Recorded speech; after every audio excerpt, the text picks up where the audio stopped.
Alrighty, welcome back, ladies and gentlemen, to another episode of the Oldsmobile Delta 88 rally car. So, where are we at? Well, last night I put a battery in the thing so it would start on its own, which is awesome. And this morning I drove it to coffee in town, got all the way home, and the starter went out. You may have heard Joey mention in the first video, I don't remember if I caught it on camera, but he mentioned that the previous owner said the starter was going out, and sure enough,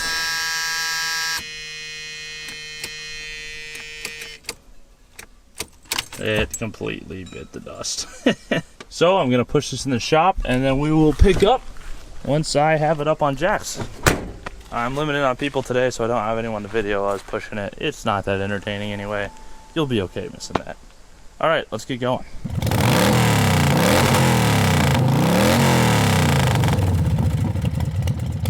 Alrighty, so there it is. I got the starter out. It's pretty straightforward, boring. No reason for you guys to sit through that. Let's see if it really is bad.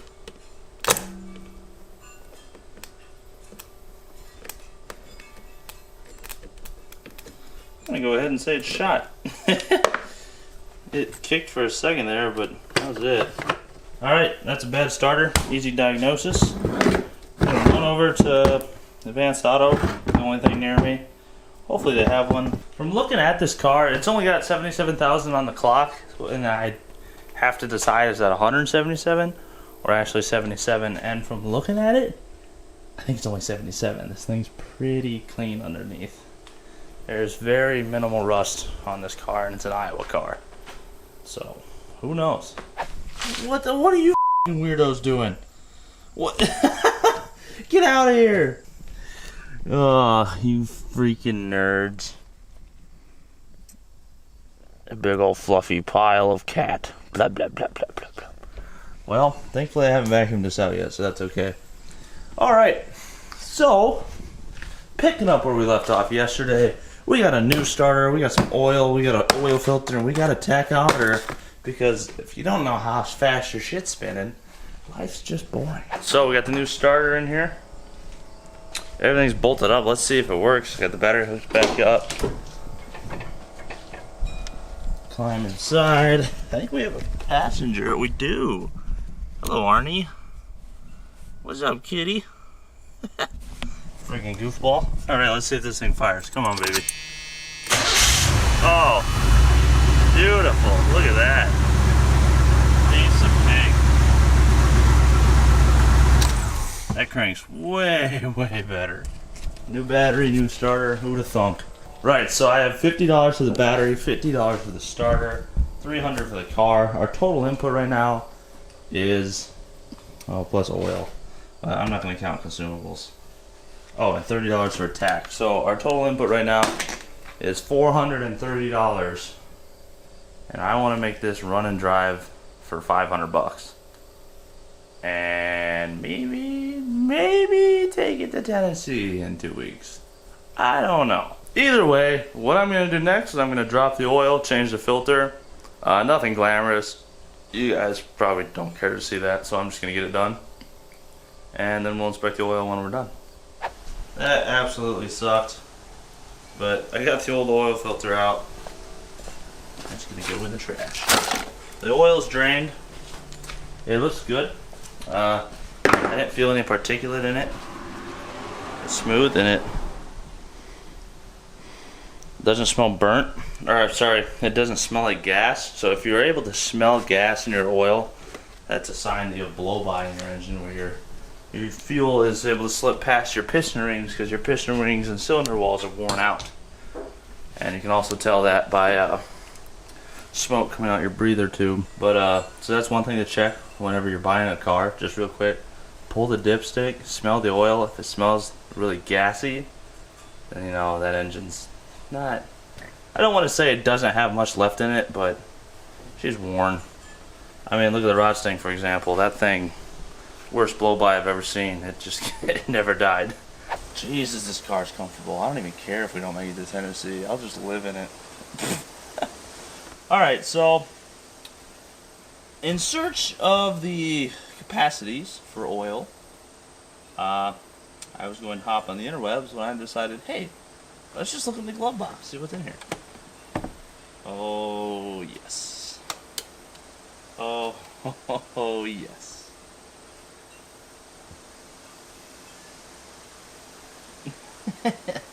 Alright, we do have your Delta 88, 98, and custom cruiser manual. Insurance card.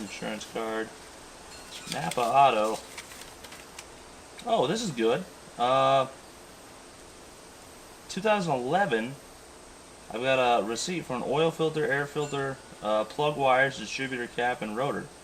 Sweet. I don't have to replace those. So, a mere 7 years ago, oh, it explains why the car runs so good.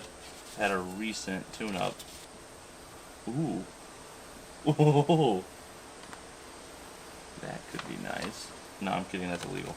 Ooh, your 1981 consumer information booklet.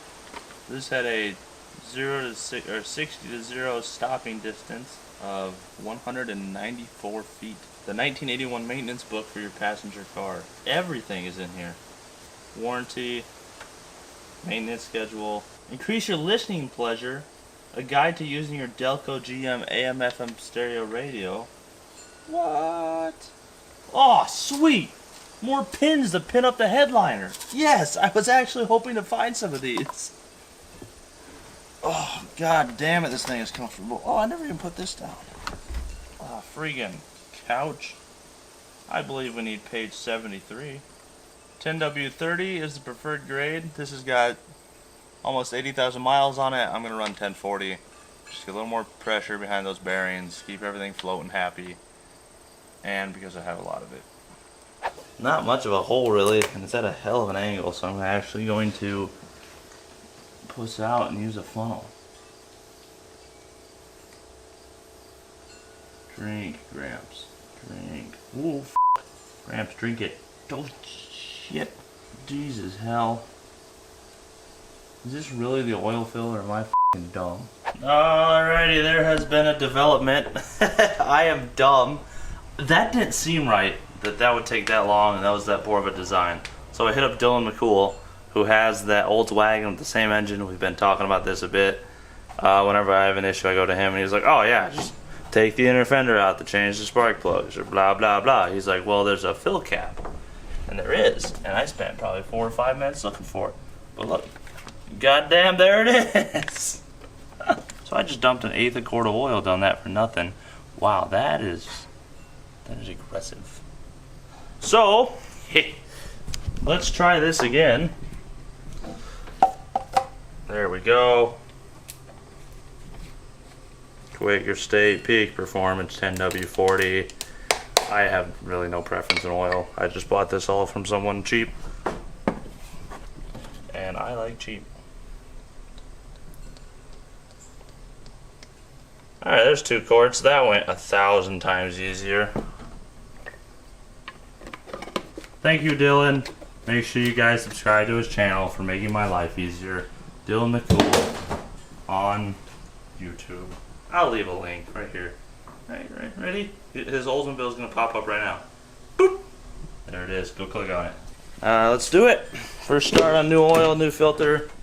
Second start on new starter. I don't have any oil gauges, but I do have a dummy light. I think it's that one. We'll see. Nope, I'm wrong. It's one of these two. No, it's that one. I could still be wrong. We'll find out.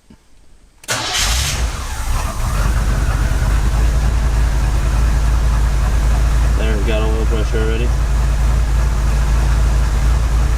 Okay.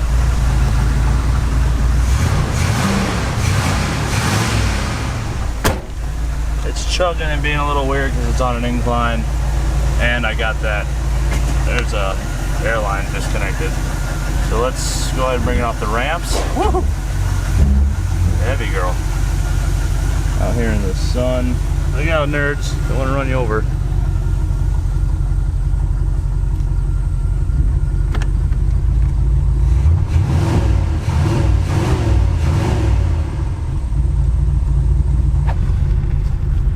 Do a donut. Try to do a donut. Let's try a donut here.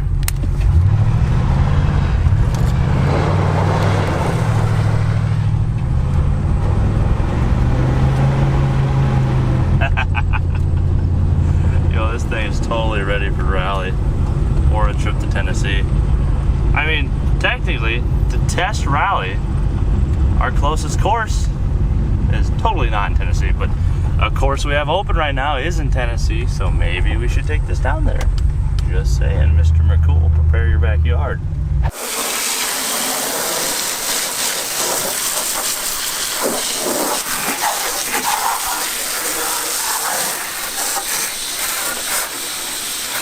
Alright, so everything cleaned up pretty good.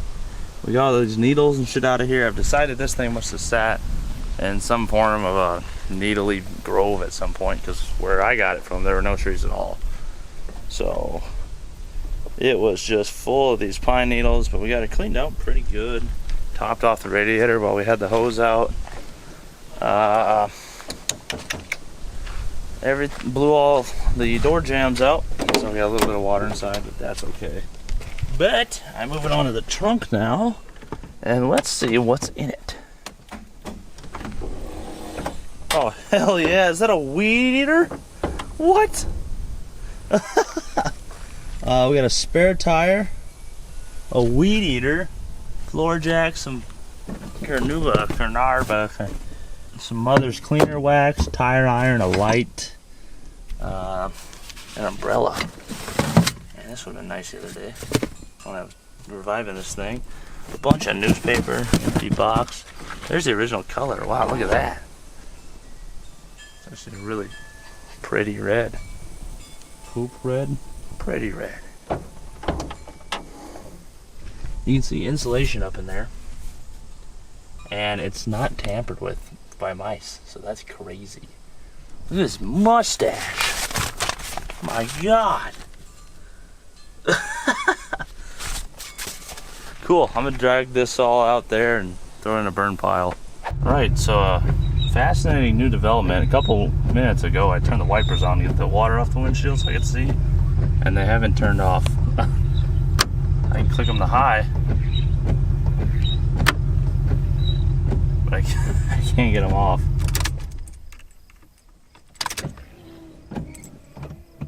There we go.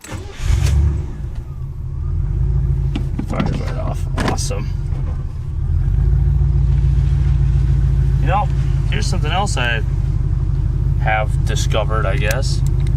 This has cruise control. Let's see if it freaking works. Alright, let's see. On, set. Like it worked. Gotta get up to speed.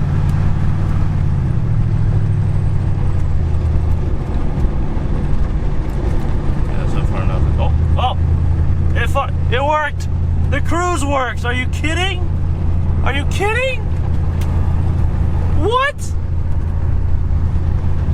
The cruise control works?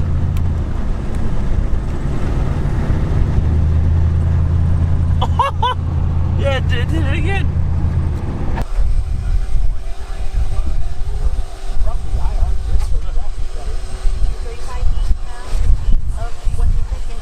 Alrighty, welcome back. What you just missed out on was very, very boring, but important. We cleaned the car inside, washed all the windows, vacuumed it out, and this is the end result. It's actually in absolutely absurdly good condition. I paid $300 for this. This is amazing. I'll have Jesse show you the back and very slow movements.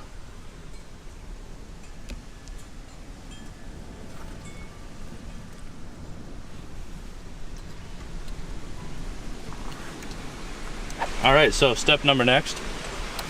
I'm gonna grab a couple of these pins, maybe pin up the headliner a bit more, then put the tachometer in. And that'll probably be it for now. This was easy. This thing's ready to drive to Tennessee if I want to. We'll see. We got some time yet. Alright, let's put a tachometer in this pig. We're going to be positioning our tach. I'm going to act as if I'm sitting in here normally driving. But the big thing is, you want it in your drive gear. So this rotating column is rotated to where it needs to, rotate. Anyway, moral of the story, put your gear selector in drive, get comfortable, figure out where you want your gauges to go, and then move on. Alright, we got our tachometer up here, mounted, Jacob Davis style, with zip ties. Let's tighten it up, okay? It gives us full range of everything. Doesn't get in the way of any of the controls. I can still see the fuel, the trip, the speedometer, still get my rear defrost. Perfect. So now I'm going to run these wires down here and under the dash and hook them up to the appropriate locations. We'll be back. Okay. So, hole in the firewall, wire, HEI distributor, run it to where it says tack, splice it in. Positive wire to a 12 volt source that's on ignition. There just happens to be an open ignition spot. Negative wire to ground. And way up there, you can see that I just wrapped the wire around the leg of the instrument cluster light fuse. As you can see, that does work. So let's see if we did it right. Alright, it zeroes out when it's power. Hey! We have a tachometer. How about that?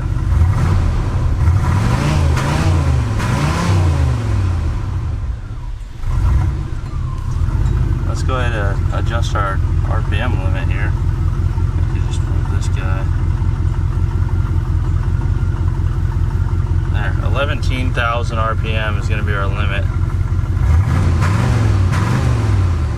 Awesome. Alright, I'm going to call it for today.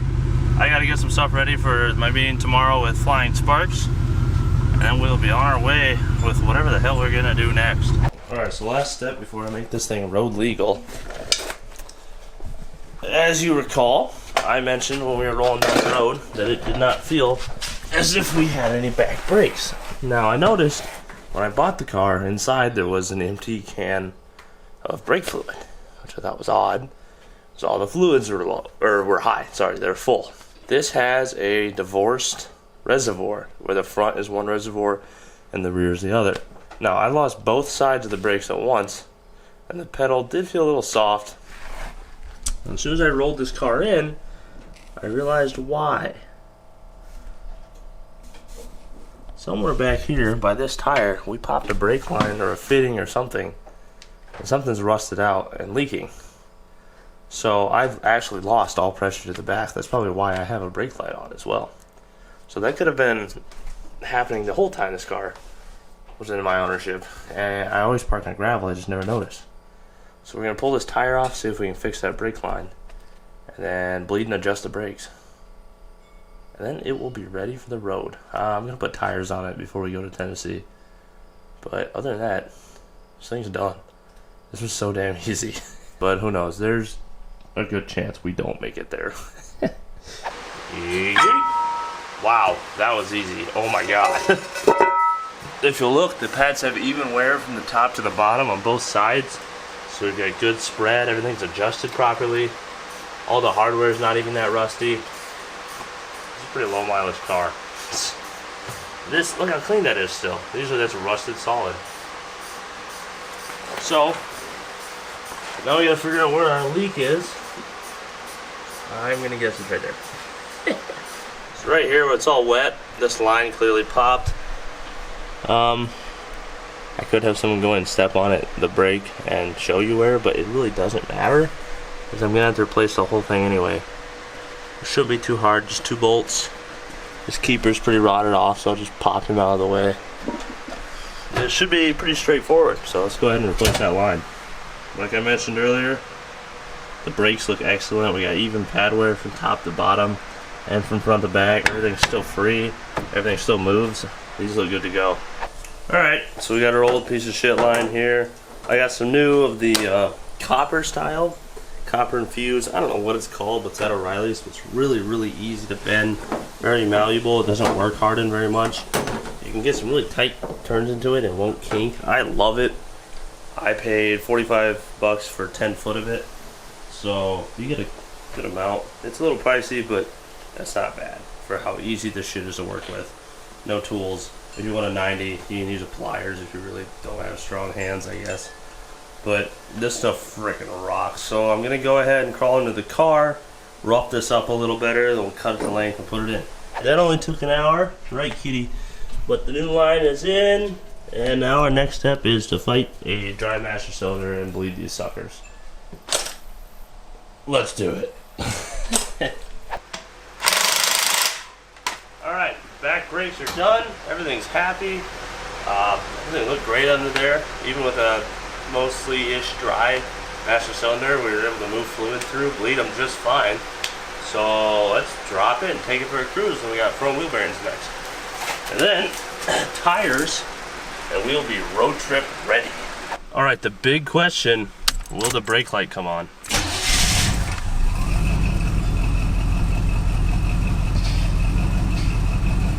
Yes, the brake light's still on.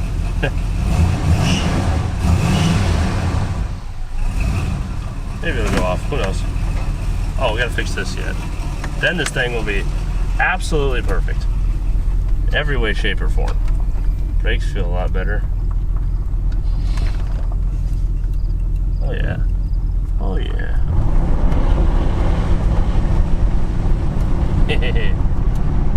Alright, brake check.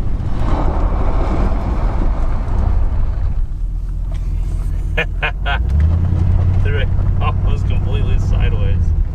So what does that tell me? That tells me that one's working good, and the one on the back left's working good. That was pretty fun though. It looked cool. Yes. Yeah. The one on my side in the rear is a little earlier, so I should probably get back under there and adjust those drums, make everyone happy. Then we'll pull the wheel bearings on the front, fill them full of grease. For Luke's sake, he said, I'll go in the Olds only if you grease the wheel bearings, because he knows I don't like greasing wheel bearings for whatever crazy reason. But so we're gonna grease those, and this thing's gonna be friggin' ready. I will bring you along if there's anything crazy going on. Otherwise, it's pretty straightforward. With that being said, I think we've done about 4 or 5 trips up and down this gravel road by now. I've put 25 miles on this car, and we're gonna drive it 800 to Tennessee. Will we die? I don't know. Will we live? More than likely. Will it be awesome? Absolutely. So I'll see you guys next time on our trip to Tennessee to hang out with Dylan McCool. Maybe wash this car. Who knows? Make sure you like, subscribe, follow the channel here. Follow my friends, Dylan McCool, Thunderhead 289, Classic Mustangs 429. Let's test the brakes one more time. That's good for me.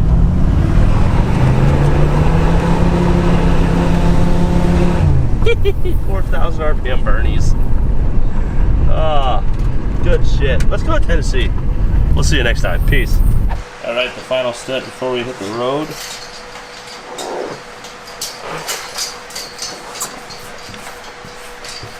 Damn.